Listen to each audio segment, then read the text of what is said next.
lost my best friend to 23. She left her body in Harvard. Assalamualaikum warahmatullahi wabarakatuh. Perkenalkan, nama saya Dindu Nur Qasim. Saya dari Universitas Said Ali Rahmatullah Tulungagung. Di sini kita akan bersama-sama mempelajari materi faktor pendorong dan penghambat kerjasama antara negara-negara di ASEAN. Supaya pembelajaran dapat berjalan dengan lancar, teman-teman sekalian bisa dimulai dengan membaca basmalah supaya ilmu yang kita dapat pada hari ini bisa terserap dengan baik atas izin Tuhan Yang Maha Esa.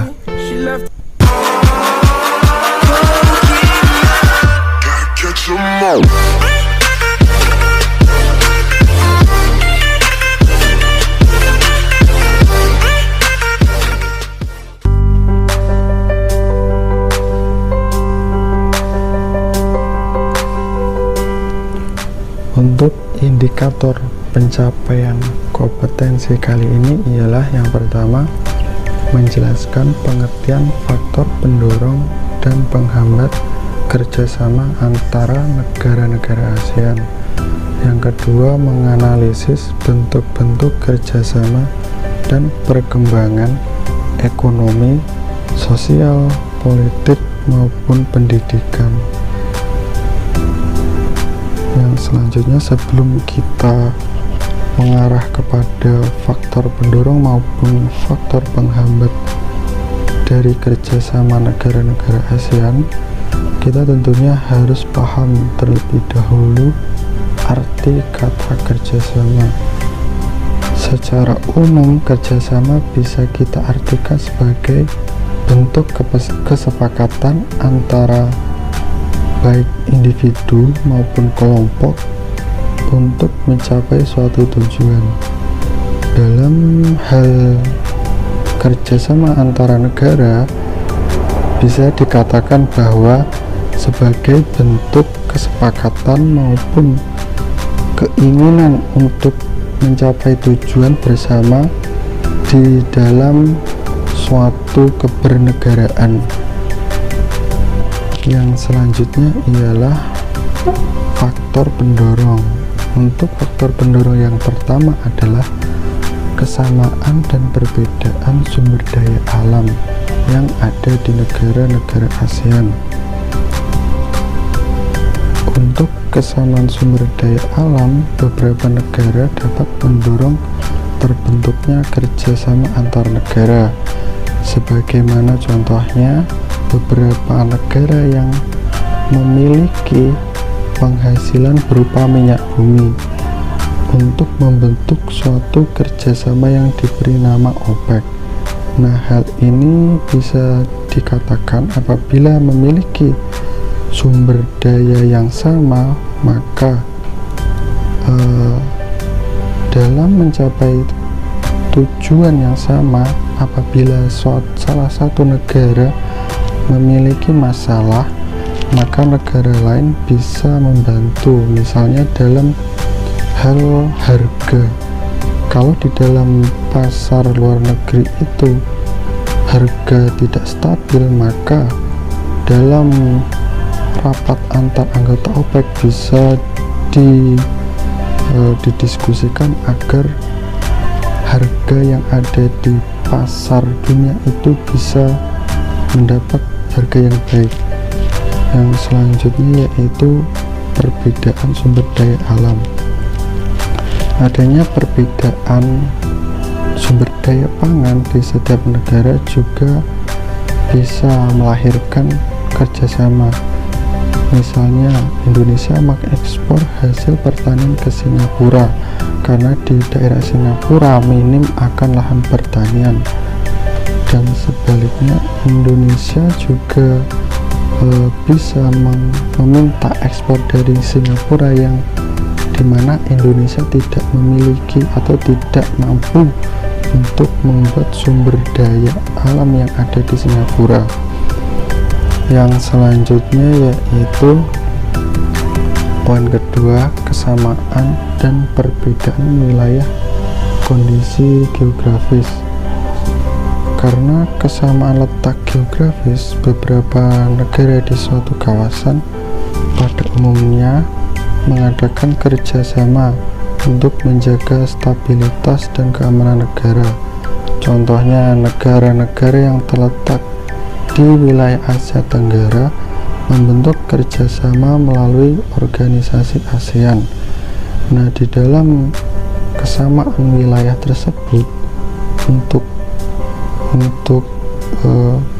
mengorganisir suatu komunitas di dalam negara, di dalam komunitas tersebut mereka bisa saling membantu karena persamaan kondisi geografis yang memungkinkan mereka bisa melakukan pertemuan secara cepat. Dalam artian, sebagaimana contoh, kalau seandainya Indonesia membentuk kerjasama dengan wilayah Eropa, nantinya wilayah apabila ingin bertemu atau melakukan komunikasi, itu Eropa memerlukan waktu yang lama pada ketika ingin melakukan suatu perkumpulan. Yang selanjutnya, adapun faktor penghambat dalam bentuk kerjasama di negara ASEAN. Yang pertama yaitu perbedaan ideologi. Faktanya saat ini hampir tidak ada negara ASEAN yang menutup diri dari kerjasama antar negara.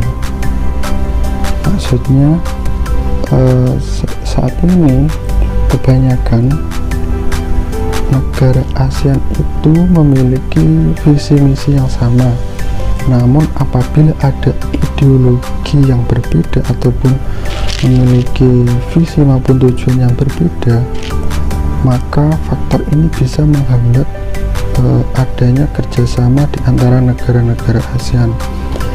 Yang kedua yaitu adanya konflik maupun peperangan, dimana kalau seandainya ada peperangan di suatu negara, maka di situ akan ada permasalahan ekonomi politik pada negara tersebut.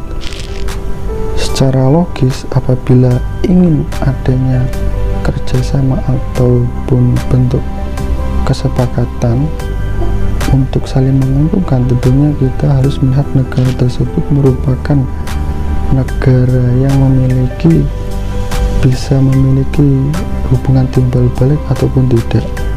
Kalau seandainya negara tersebut dalam kondisi perang, tentunya kita harus berpikir dua kali kalau ingin melakukan hubungan kerjasama, karena tentunya ketika adanya suatu negara tersebut perang, maka secara tidak langsung kondisi perekonomian mereka akan memburuk. Untuk poin selanjutnya yang ketiga, faktor penghambat yaitu kebijakan protektif. Suatu negara yang menerapkan kebijakan yang bertujuan melindungi kepentingan dalam negeri dan meningkatkan daya saing, misalnya tidak menerima impor hasil pertanian karena dapat mempengaruhi kondisi pendapatan hasil pertanian di dalam negeri. Dampak kebijakan ini juga dapat mempengaruhi hubungan antara negara sehingga menghambat kerjasama yang harmonis.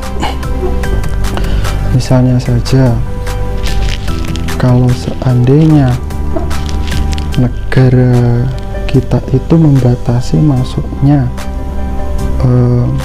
beras dari luar negeri, padahal kita memiliki pasokan beras yang masih banyak, tentunya kalau adanya pembatasan tersebut, pihak luar akan merasa kecewa ataupun bisa dikatakan mereka akan mengalami kerugian bila tidak mengimpor berasnya ke Indonesia. Maka dari itu, apabila hal tersebut terjadi, bisa menurunkan kepercayaan negara lain ke negara kita, maka hal tersebut bisa menjadi faktor penghambat untuk bekerja sama. Poin yang selanjutnya ialah perbedaan kepentingan. Kerjasama dibutuhkan bagi perkembangan di masa depan di dalam lingkup bernegara di dunia. Akan tetapi dalam kerjasama antar negara, tiap-tiap negara memiliki kepentingan yang berbeda. Perbedaan ini dapat menghambat kerjasama yang harmonis. Misalnya saja di suatu negara memiliki kepentingan politik, di negara yang lain adanya kepentingan yang mementingkan ekonominya. Nah, karena hal perbedaan tersebut nantinya bisa mempengaruhi hal kerjasama karena memiliki kepentingan yang berbeda, padahal kerjasama sendiri merupakan bentuk mufakat ataupun pencapaian tujuan bersama baik dalam bernegara. Maka dari itu konsep keduanya akan berbeda ataupun saling tolak menolak. Maka dari itu apabila adanya kepentingan yang beda, maka tentunya tidak akan bisa bersatu ataupun bekerja sama, karena pada dasarnya kerjasama merupakan bentuk keinginan dalam mencapai tujuan yang sama. Untuk selanjutnya yaitu setelah kita memahami tentang faktor-faktor apa saja yang mendukung maupun yang menghambat bentuk kerjasama di negara ASEAN, maka dari itu kita juga harus perlu tahu bentuk-bentuk kerjasama apa saja dalam bidang sosial, politik, budaya, pendidikan, dan perkembangannya. Maka dari itu tugas kalian adalah untuk mencari bentuk-bentuk kerjasama sosial, politik, budaya, pendidikan, dan perkembangan agar kalian lebih paham. Oke, semoga tugas ini bisa diselesaikan dengan baik. Sekian yang bisa saya sampaikan. Wassalamualaikum warahmatullahi wabarakatuh.